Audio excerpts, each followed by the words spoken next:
pharmacy natin, organized. Everything organized, yan. Yan, natin na.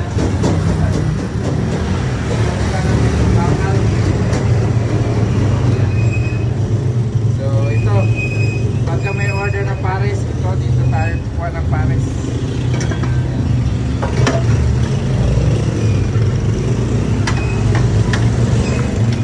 Yung pares natin.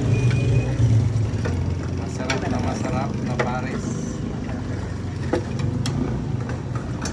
Meron din tayong mga lutong bahay. Mga gusto kumain ng lutong bahay.